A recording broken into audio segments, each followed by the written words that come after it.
మాజీ ఎమ్మెల్యే పిన్నెల్లి రామకృష్ణారెడ్డిని నెల్లూరు జైలులో పరామర్శించిన మాజీ మంత్రి విడుదల రజని కూటమి ప్రభుత్వంపై విరుచుకుపట్టారు. పల్నాడు జిల్లా ఎస్పీ స్వయంగా ఆ దాడులు టీడీపీ వారి ఆధిపత్య పోరు వల్ల జరిగాయని చెప్పిన తర్వాత కూడా పిన్నెల్లి సోదరులను 61 రోజులుగా జైలులో ఉంచడం కక్షపూరిత రాజకీయమేనని ఆమె ధ్వజమెత్తారు.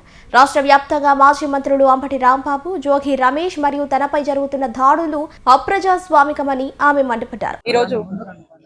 మాజీ ఎమ్మెల్యే మా పల్నాడు జిల్లా పార్టీ ప్రెసిడెంట్ అయినటువంటి పిన్నెల్లి రామకృష్ణారెడ్డి గారిని, వారి సోదరులు వెంకటరామిరెడ్డి గారిని ఈరోజు ములాఖత్కి వచ్చి వారిని మీట్ అవ్వడం జరిగింది. వారు బాగోగులు అడిగి తెలుసుకోవడం జరిగింది. వారు లోపల ఎన్ని ఇబ్బందులు ఉన్నా కూడా ధైర్యంగా ఉన్నాను అని చెప్పడం జరిగింది. అక్రమ కేసులో స్వయాన పల్నాడు జిల్లా ఎస్పీ ఆ రోజున జంట హత్యలు జరిగినాయి. అది టీడీపీ వారే. వాళ్ళ యొక్క ఆధిపత్య పోరు కోసం ఆ గ్రామంలో జంట హత్యలు చేసుకున్నారని చెప్పి ఎస్పీ గారు స్వయంగా ప్రకటించిన తర్వాత కూడా అక్రమ కేసు కట్టి పిన్నెల్లి సోదరులను ఏ విధంగా ఇబ్బంది పెట్టి జైలు పాలు చేశారు. ఈ రోజుకి 61 రోజైంది లోపలుంచారు ఈ అక్రమ కేసులు అరెస్ట్ చేసి. విచిత్రం ఏంటంటే పిన్నెల్లి సోదరులకు సంబంధించి బెయిల్ పిటిషన్ వేసుకోవడము, ఇటు పోలీసులు కస్టడీ పిటిషన్ వేయడం, ఇలా వరుసగా 5 సార్లు బెయిల్ని అడ్డుకునేటువంటి ప్రయత్నం మరి కూటమి ప్రభుత్వం ఎంతలా చేస్తుంది అంటే దీన్ని బట్టే మనకు అర్థమవుతా ఉంది. మాకు నమ్మకం ఉంది, పిన్నెల్లి సోదరులు ఎటువంటి తప్పు చేయలేదు. ఇది అక్రమ కేసు, కావాలనే టార్గెట్ చేసి మరి వీళ్ళను ఈ కేసులో పెట్టి ఇబ్బంది పెట్టే ప్రయత్నం చేస్తా ఉన్నారు. భగవంతుడు ఉన్నాడు, ఖచ్చితంగా వీళ్ళు దీంట్లో క్లీన్ చీట్ గా బయటకు వస్తారన్న నమ్మకం మాకు.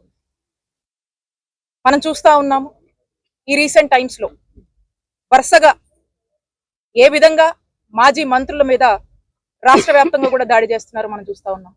అంబటి రాంబాబు గారి మీద సుమారు 8 గంటల పాటు ఇళ్ల మీద దాడి, ఇంటిని ధ్వంసం చేయడము, ఆ తర్వాత ఆఫీస్ మీద నిప్పేయడము, కార్లు తగలబెట్టడము, ఏ విధంగా తన్ని అరెస్టు చేసి స్వయంగా ఎమ్మెల్యేనే సీన్లోకి వచ్చి, ఎమ్మెల్యే భర్త సీన్లోకి వచ్చి దాడి జరిగే కొన్ని గంటల ముందు కేంద్ర మంత్రి రాంబాబు గారికి సినిమా చూపిస్తామని మాట్లాడినటువంటి వ్యాఖ్యలు రాష్ట్రమంతా కూడా చూశారు.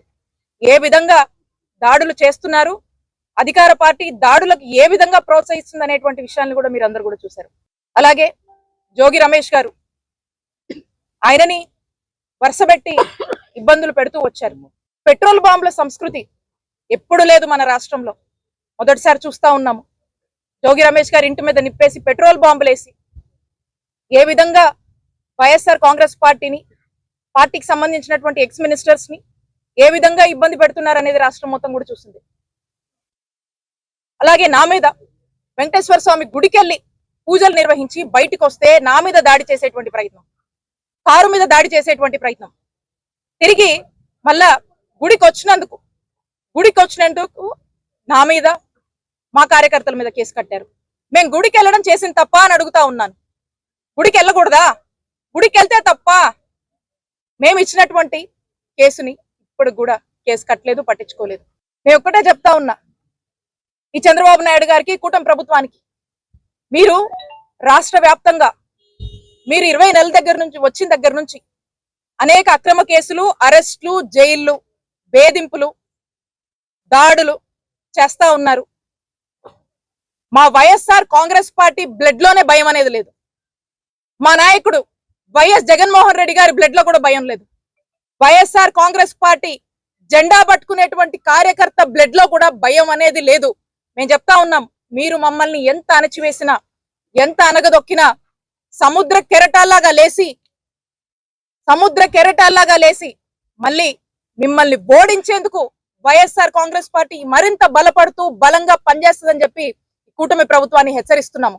మా నాయకుడు జగన్మోహన్ రెడ్డి గారిని, మా వైఎస్ఆర్ కాంగ్రెస్ పార్టీని గెలిపించుకునేందుకు, గెలిసేదాకా దెబ్బలు పడ్డా, గాయాలైనా, అవమానాలైనా, అక్రమ కేసులు పెట్టినా, జైళ్ల పాలు చేసినా ఎక్కడ కూడా ధైర్యంతో పనిచేస్తాము, ఇంకా ముందుకు సాగుతామని తెలియజేస్తున్నాను.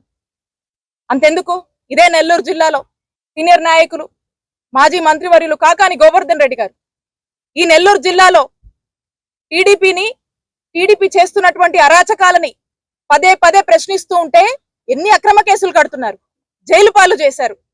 మాట్లాడితే కేసు కడుతున్నారు, ప్రెస్ మీట్ పెడితే కేసు కడుతున్నారు, ప్రెస్ నోట్ ఇస్తే కేసు కడతా ఉన్నారు. వరుసగా చూస్తా ఉన్నాము ఎఫ్ఐఆర్ల మీద ఎఫ్ఐఆర్. నాకు తెలిసి పోలీసులకు కూడా తెలియదు ఎన్ని ఎఫ్ఐఆర్లు ఉన్నాయో, ఆ కాగానన్నకు కూడా అర్థం కావట్లేదు ఎన్ని ఎఫ్ఐఆర్లు అవుతున్నాయో. అలా ఉంది పరిస్థితి. అంటే దీన్ని బట్టి అర్థం చేసుకోండి, ఈ రెడ్ బుక్ పేరుతో ఈ రెడ్ బుక్ రాజ్యాంగం అమలు చేసే దాంట్లో పోలీసులు ఏ విధంగా వైఎస్ఆర్ కాంగ్రెస్ పార్టీ నాయకుల్ని కార్యకర్తల్ని ఎలా వేధిస్తున్నారో అర్థమవుతా ఉంది. అసలు ఈ కూటమి ప్రభుత్వం ఏమంటే వచ్చిందో, వచ్చిన దగ్గర నుంచి వైఎస్ఆర్ కాంగ్రెస్ పార్టీ వాళ్ళంటే నాయకులు, కార్యకర్తలు, మాజీ ఎమ్మెల్యేలు, మాజీ మినిస్టర్స్, ఈ రోజున జర్నలిస్టులు కావచ్చు, అసలు మాట్లాడితే తప్పంటున్నారు. ఆయన కొమ్మినేని గారిని మనం చూసాము, మీడియాలో నవ్వితే కేసు కట్టి అరెస్ట్ చేశారు, నవ్వితే తప్పంట. అసలు ఎవరిని వదిలారు? ఐఏఎస్లని, ఐపీఎస్లని వరుస పెట్టి వేధిస్తున్నటువంటి పరిస్థితులు రాష్ట్రంలో 20 నెలలుగా నెలకొన్నాయి. సామాన్యుడు కూడా ఈరోజు, సామాన్య ప్రజలకు కూడా భద్రత లేదు, మహిళలకు భద్రత లేదు ఈరోజు రాష్ట్రంలో. ఈరోజు రాష్ట్రం పక్కా జంగల్ రాజులా తయారైందని చెప్పడానికి ఇవన్నీ కూడా నిదర్శనాలే, ఇవన్నీ కూడా ఎగ్జాంపుల్సే. అసలు ఎందుకు జరిగినాయి ఈ దాడులు మనం చూస్తా ఉన్నాము. కల్తీ నెయ్యి అని చెప్పి ఈ తిరుపతి లడ్డు విషయంలో మరి చంద్రబాబు నాయుడు గారు పదే పదే అసత్య ప్రచారాలు చేస్తా ఉన్నారు. అసలు ఈ అంశం ఎప్పుడు తెర మీదకి వచ్చింది? మీరు అధికారంలోకి వచ్చిన తర్వాతే కదా. జూలైలో 4 ట్యాంకర్లను మీరే రిజెక్ట్ చేశారు. ఆ రిజెక్ట్ చేసినవి మళ్ళీ 15 రోజులు మీరే ఆ పక్కకి ఆపారు, మళ్ళా అవి యాక్సెప్ట్ చేశారు, మళ్ళా శాంపుల్స్ తీశారు, కల్తీనేయని మీరే చెప్తా ఉన్నారు. క్లియర్ గా సిబిఐ సిట్ లో చార్జ్ షీట్ లో క్లియర్ గా వాళ్ళు మెన్షన్ చేశారు కదా, ఎక్కడా కూడా లార్డ్ యానిమల్ ఫ్యాట్ అనేది ఇంక్లూడ్ అవ్వలేదు, ఇట్స్ నాట్ డిటెక్టెడ్ అని స్పష్టం చేసినా కూడా ఇంకా చంద్రబాబు నాయుడు గారు దీని మీద అసత్య ప్రచారాలు, అవాస్తవాలను ఇంకా ప్రజలకు చెప్తూ నమ్మించేటువంటి ప్రయత్నం. ఎక్కడ వైఎస్ఆర్ కాంగ్రెస్ పార్టీ వాళ్ళు బయటకు వచ్చి ధైర్యంతో చంద్రబాబు నాయుడు గారు అసత్యాలు చెప్తా ఉన్నారు. తిరుమల శ్రీవారి విషయంలో పెట్టుకున్నారు, వెంకటేశ్వర స్వామితో పెట్టుకున్నారు, లడ్డు విషయంలో ఇలాంటి మాటలు మాట్లాడుతూ ఉన్నారు, కల్తీ నెయ్యి అని చెప్పి మాట్లాడుతూ ఉన్నారు. ఇవన్నీ అసత్య ప్రచారాలు. నిజం ఇది. సిబిఐ సిట్టే క్లియర్ గా చెప్పింది, ఎక్కడ కూడా యానిమల్ జంతు కొవ్వు అనేది కలవలేదు, ఇవన్నీ అవాస్తవం అని చెప్పి సిబిఐ సిట్ లోనే రిపోర్ట్ చెప్తే చంద్రబాబు నాయుడు గారు ఇక వైసీపీ వాళ్ళు గుళ్ళకెళ్తే ఈ విధమైనటువంటి డైవర్షన్ పాలిటిక్స్ లో భాగంగా దాడులకు ఏ విధంగా కూడా మరి ప్రోత్సహిస్తున్నారో మనం చూస్తా ఉన్నాము. కాబట్టి నేను అడుగుతా ఉన్నా చంద్రబాబు నాయుడు గారిని, మనకు స్పష్టం అవుతుంది కూడా ఏదంటే చంద్రబాబు నాయుడు గారికి సుప్రీం కోర్టు కన్నా మించి ఆయనే సుప్రీం అనుకుని ఈ రోజు ఆ సిట్ అక్కడ నుంచి ఇచ్చినటువంటి రిపోర్ట్ ని కూడా వీళ్ళు సాటిస్ఫై అవ్వక మళ్ళీ ఏదో కమిటీ ఫామ్ చేస్తాము, అవి ఫామ్ చేస్తాము అని మాట్లాడుతా ఉన్నారు. మళ్ళీ మొన్న ఎక్కడో మాట్లాడుతా ఉన్నారు, ఏదో కెమికల్స్ అని మాట్లాడుతా ఉన్నారు. ఏం మాట్లాడుతున్నారు అసలుకి? చంద్రబాబు నాయుడు గారు ఇంకా కూడా ప్రజలేం పిచ్చోళ్ళు కాదు, ఇది ప్రజలు భక్తుల యొక్క మనోభావాలకు సంబంధించినటువంటి అంశం, చాలా పవిత్రమైనటువంటి అంశం. దీన్ని తాను సొంత రాజకీయ ప్రయోజనాలకు వాడుకొని మరి ఏ విధంగా ఇప్పుడు కూడా అవాస్తవ ప్రచారాలు చేస్తా ఉన్నారు. ఇప్పటికైనా మానుకోవాలి, ప్రజల్ని క్షమాపణ కోరాలి చంద్రబాబు నాయుడు గారు. ఇవన్నీ చూస్తా ఉంటే చంద్రబాబు నాయుడు గారు కావాల్సింది సిబిఐ రిపోర్ట్ కాదు, సిబిఎన్ రిపోర్ట్. ఈ సిబిఎన్ రిపోర్ట్ కావాలి కాబట్టే ఏదో కమిటీలు అంటున్నాడు, ఇంకోటి అంటున్నాడు. సుప్రీంకోర్టు వేసినటువంటి కమిటీ ఇచ్చిన దాన్ని కూడా సాటిస్ఫై అవ్వకుండా ఇంకేందో మాట్లాడుతా ఉన్నారు. అంటే దీన్ని బట్టి అర్థమవుతా ఉంది వీళ్ళు స్పష్టంగా మెడికల్ కాలేజ్ విషయంలో, వాటి ప్రైవేటైజేషన్ విషయంలో జనంలో డిఫేమ్ అయ్యారు. ఇప్పుడు రెండోసారి వీళ్ళు తెరకు తీసినట్టు మొదటి నుంచి కూడా డ్రైవ్ చేస్తున్నటువంటి అంశం ఈ తిరుపతి లడ్డు అంశంలో కూడా డిఫేమ్ అయ్యారు.